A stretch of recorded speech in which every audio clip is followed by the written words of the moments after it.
ድንገት የባትሪ መብራቱ ወለል ላይ ወደቀ። ልጅቷ ፈጥና ወደ ሌላ አቅጣጫ አዞረችው። አልጋው ስር መደበቋ ታጋቾቹ እንዳያዩባት ለመጠንቀቅ እየሞከረች፣ ነገር ግን አንደኛው ተጠራጥሮ መብራቱን አበራው። ልቧ በፍጥነት መምታት ጀመረ። እንደ ዕድል ሆኖ ትኩረታቸው አልጋው ላይ በተጋደመው ሰው ላይ ነበር። ያ ሰው አለቃቸው ነው።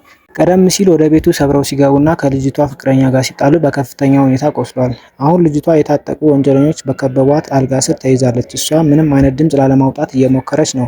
ብዙ ሳይቆይም ሌሎቹ የተመሰቃቀለውን ቦታ ለማጽዳት ወጡ። አለቃቸው እንዲጠብቅ አንድ ሰው ብቻ ትተው። አለቃው ምን ያህል እንደቆሰለ በማየት ለመጀመሪያ እርዳታ የሚሆኑ መመሪያዎችን በኢንተርኔት መፈለግ ጀመረ።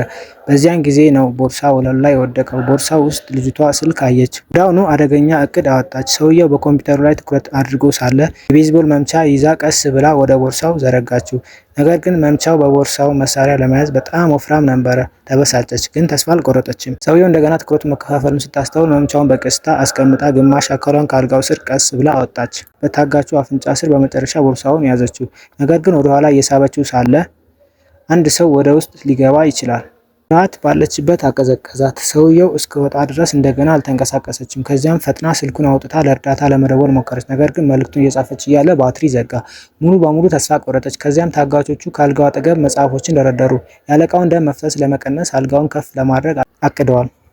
ልጅቷ ልትጋለጥ መሆኑን ተረዳች። ስለዚህ አይኖቿን ጨፍና መጠበቅ ብቻ ነበር የቻለችው። ነገር ግን ከዚያ በኋላ ከሰዎቹ አንዱ የባለቤቱን ፎቶ ተመልክቶ እዚህ የምትኖረው ሴት ሐኪም መሆኗን ተረዳ።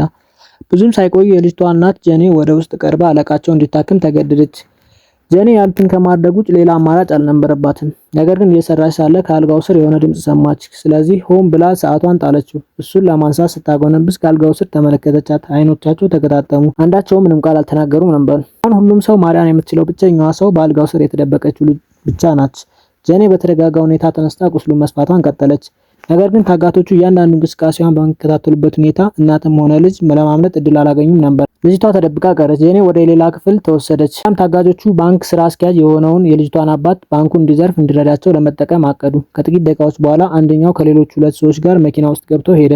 አለቃውና አንድ አጋሩ ብቻ ወደ ኋላ ቀሩ። በዚህ ጊዜ ሁለት የተነጣጣው ሰዎችን ይዞ መጣ። ከዘርፋው በኋላ ቦታው ለማቃጠል አቅዷል። ልጅቷ በአቅራቢያ ያለውን ሰዓት ተመለከተች። ማንቂያ ለ90 ሰከንድ ተሞልቷል። ሰውነቷ በጥንቃቄ በማንቀሳቀስ ሰዓቱን ወደ ሌላኛው የክፍሉ ክፍል አንከባለለችው። ከዛም በአልጋው ግርጌ ጠበቀች። ብዙም ሳይቆይ ማንቂያው ጮኸ። ሁለቱ ሰዎች ወደ ድምፁ ዞሩ። ልጅቷ ያንን ቅጽበት በመጠቀም ከስር ወጥታ በሩን አልፋ አመለጠች።